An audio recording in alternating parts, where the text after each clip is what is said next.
सच्ची बात भाई साहब के ऊपर तकलीफ भी कमी रखते हैं उनकी इजाज़त से मैं समझता हूँ कि नहीं बात है।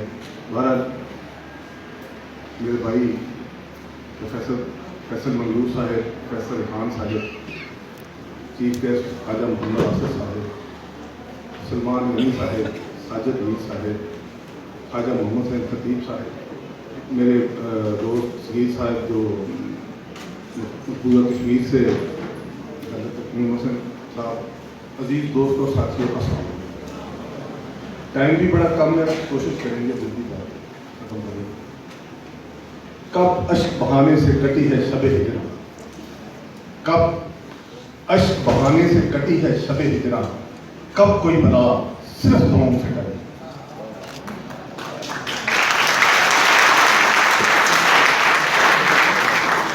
दोस्तों इतना सच्ची बात है, डॉक्टर साहब भी बात कर रहे थे, उन्होंने बड़ी शार्ट बात की।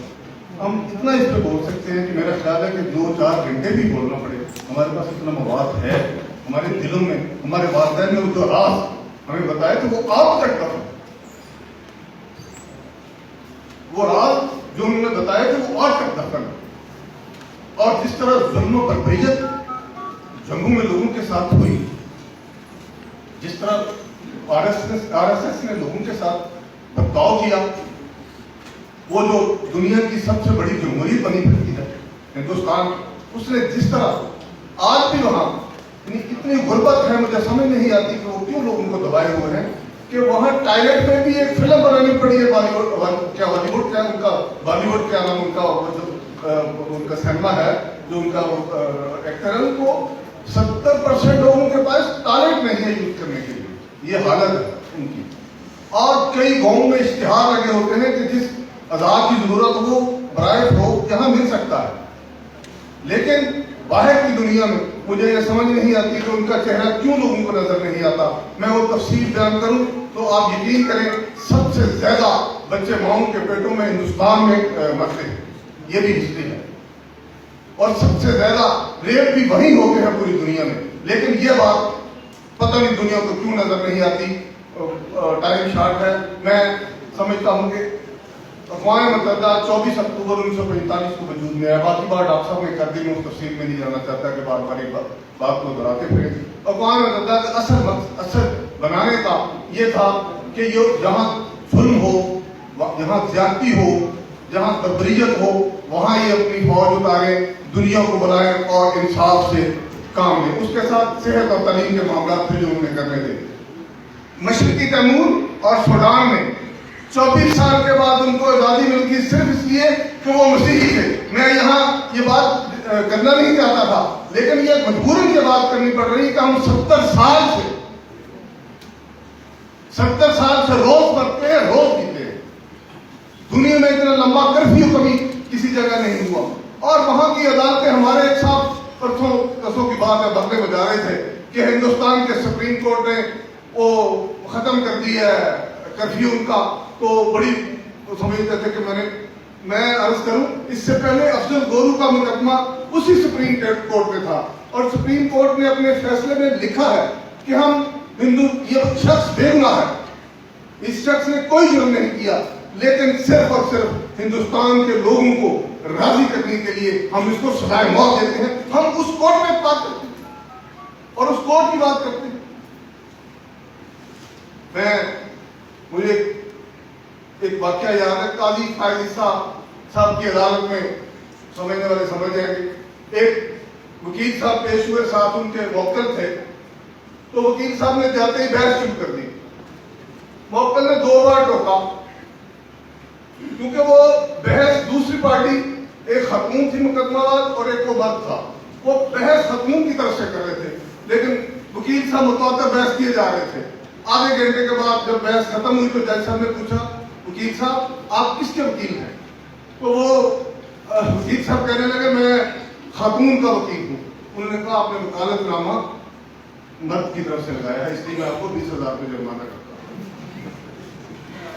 बात मैं तफसील में नहीं जाना चाहता, क्योंकि यहाँ कथन भी है कि सिर्फ इसी पे बात करनी है ह्यूमन राइट्स पे।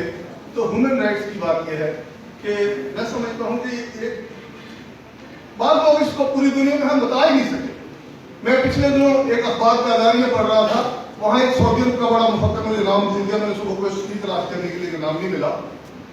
वो कहता है कि मुझे 60-70 साल बाद पता चला है कि ये लोगों का मसला, मैंने कहा तो हिंदुस्तान और पाकिस्तान के दरमियान जमीन का झगड़ा, और ये बहुत बड़ा जो हमें जो मीडिया के जरिए और दुनिया में जो लोग हैं, ये इंसानियत का मसला है, ये बहुत बड़ा इंसानी अलमिया है, जमीनों का झगड़ा नहीं है।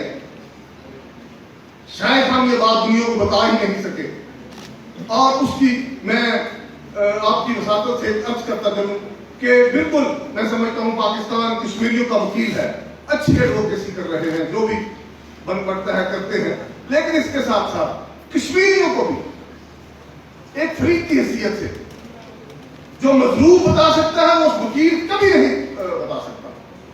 उस मजलूम को भी मौका दिया जाए कि वो अपनी बात दुनिया में बता सके, उसे OIC में ऑब्जर्वर की हैसियत से लिया जाए। तो इस तरह का मरेला बनाया जाए जिसमें बैठ कर ये लोग, जिसके साए तले ये लोग अपनी बात बता सकें, अपनी बात कर सकें। इसलिए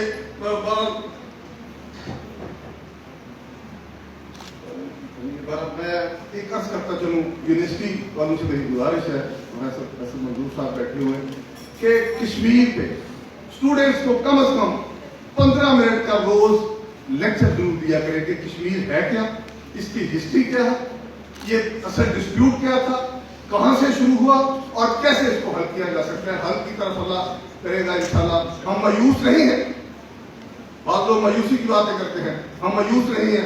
अल्लाह जो करता है अल्लाह बिल्कुल दुरुस्त करता है, और अल्लाह हमें आज़ादी जरूर देगा इंशाल्लाह। गुलामी हमारा मुकद्दर नहीं है। किसी की गन चलाने से, पायलट गन चलाने से किसी कश्मीरी की आंखें तो दाया हो सकती हैं, लेकिन उसके ख्वाब कभी नहीं छीने जा सकते। हमारे ख्वाबों पर पाबंदी नहीं है, और ख्वाबों की इंशाअल्लाह अल्लाह तबीयत देता है।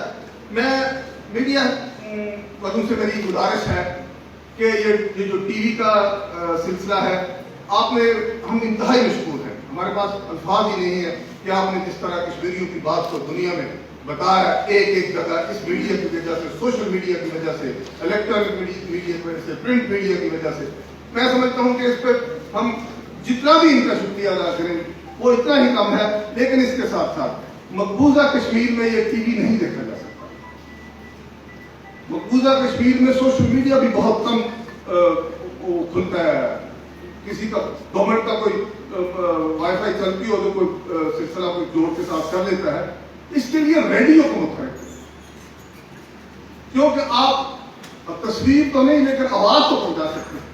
मेरी गुजारिश है, प्रोफेसर साहब बैठे हुए हैं, सलमान गनी साहब बैठे हुए, खालिद साहब, कि बड़े ट्रांसमिशन गवर्नमेंट को ये रिक्वेस्ट करें कि बड़े बड़े ट्रांसमिशन बॉर्डर पे लगा के, जो जिस तरह सियालकोट है या और शहर है, रेडियो के जरिए लोगों को, ताकि उन लोगों को जो मायूसी की हालत में बैठे हुए हैं, मैं वो बात दोहराना नहीं चाहता जो उस दिन वज़ीर-ए-आज़म कश्मीर ने की थी, मैं हल्फन कहता हूं कि वो बात 100% सच है।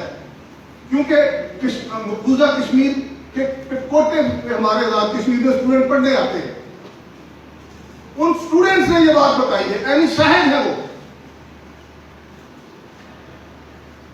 जिस बात पे शायद बहुत ले दे भी हुई। लेकिन मैं ये अर्ज करता चलूं, इसके साथ साथ मैं समझता हूं कि जुल्म और बदबरीयत की ये इंतहा है। मैं एक दो बात करके अपनी बात खत्म करूंगा कि वहां ये मेरी बेटियां बैठी हुई, मेरी बहनें बैठी हुई, 10,000 औरतें ऐसी हैं जिनको ये पता ही नहीं हम सुहागन हैं कि बेवा कि तलाक याफ्ता, उन्हें अपनी हैसियत का ही नहीं पता। आप अंदाजा कीजिए जिस खातून को यही नहीं पता कि मैं हूं क्या। बहुत सी ऐसी बातें हैं जो मैं समझता हूं कि शायद आपके सामने बयान नहीं की जा सकती। इस हद तक लोग कुर्बानी देते हैं। बेटियां मेरी भी हैं, मैंने भी बयानी है। एक शख्स के घर एक मेहमान था, मेहमान को पकड़ने के लिए इंडियन आर्मी ने घर का घेराव कर लिया। उसने अपनी जवान बेटी उसके साथ सुना दी कि ये मेरा दामाद है। इससे बड़ी कुर्बानी वो है, कोई बाप ये कर सकता है? सोच नहीं सकता। बाहर तो आता ही कुछ नहीं।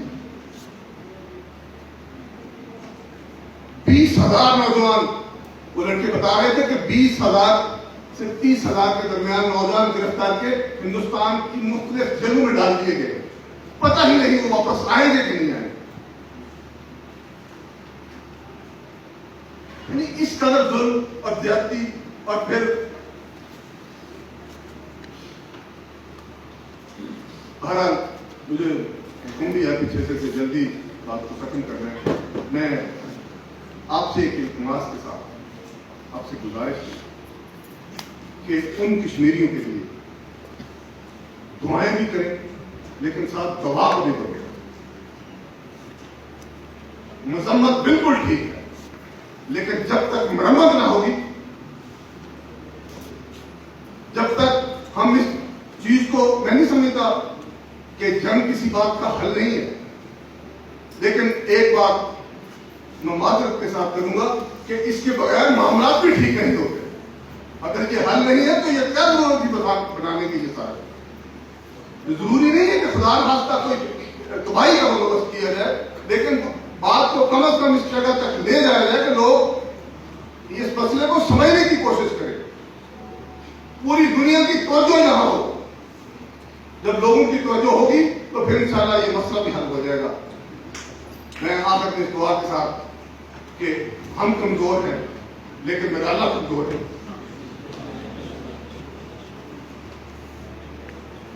اللہ بڑا طاقتور، وہ کوئی سبب ضرور پیدا کرے گا، وہ آپ کی صورت میں، وہ میری صورت میں، وہ کسی اور صورت میں۔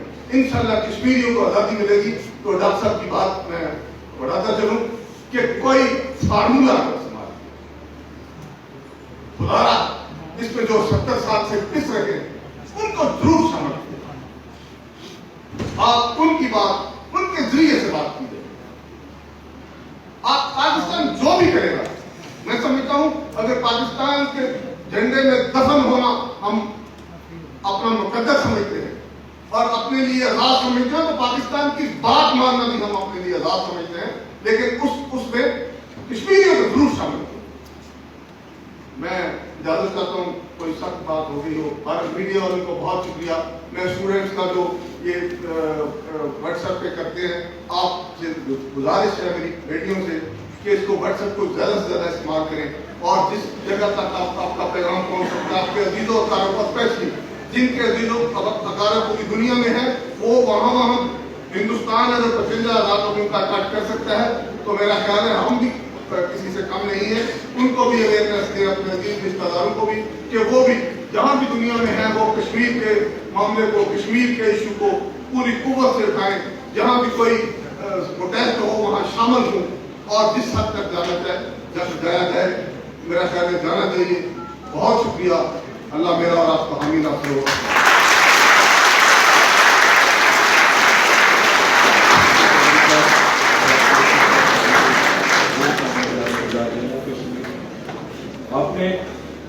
آپ سے گزارش کروں گا